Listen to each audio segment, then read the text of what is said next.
l'expansion dans la planète de la première pandémie en 2020, l'économie internationale s'effondra. 10 ans plus tard, en 2030, lorsque le monde commençait à s'en remettre, un second virus arriva. Ce virus fut beaucoup plus létal que le premier et déclencha une vague de guerre et de destruction. Il marqua la fin de la civilisation telle que nous la connaissions. Il ne reste que 3 bastions de ce que l'humanité fut un jour. La République de Cipango, le Khanat de la Nouvelle-Sibérie et la Confédération européenne, l'endroit depuis lequel je retransmets ce message.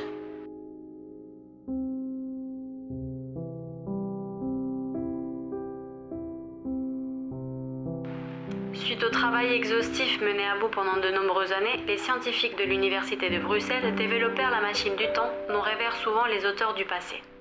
Je m'appelle Nina Demons. Je suis professeure de biochimie à l'Université de Bruxelles et je fus choisie par le ministère belge pour voyager dans le passé et éviter ainsi la propagation du second virus. Lui, c'est Philippe Vourouf, mon élève le plus brillant qui m'accompagne dans cette mission suite à ma demande. Mes collègues suivirent la trace du virus jusqu'à trouver son origine.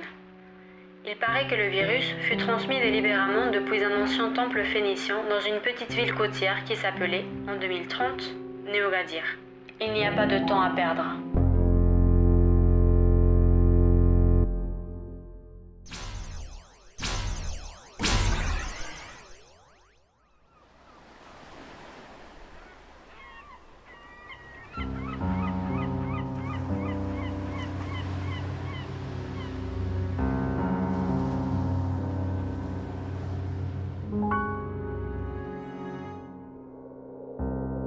Il n'y a pas de retour possible.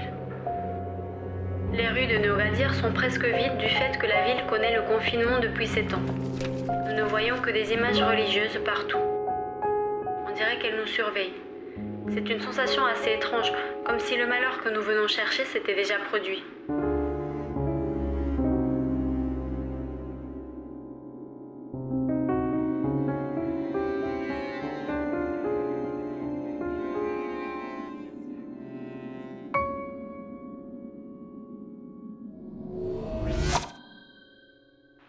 Je ne sais pas comment, mais nous sommes arrivés au temple.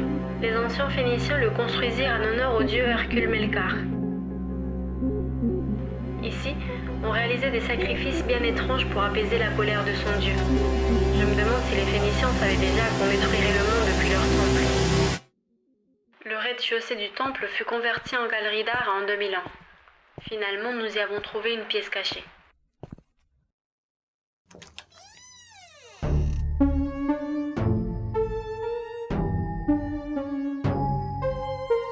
Qui est cet homme? Qu'est-ce qu'il fait là? Il nous attendait? Il vient lui aussi du futur? J'ai peur. Je suis sûre qu'il est le responsable de l'émission du virus. L'homme se redresse sur la table et il me demande: As-tu peur, Nina? Comment connaissez-vous mon prénom? Qui vous envoie? Ah, Nina, je te connais depuis ta naissance et je t'attends depuis le commencement. Qui êtes-vous? Je suis le commencement, mais aussi la fin. Je suis le temps et l'espace. Moi, c'est Dieu.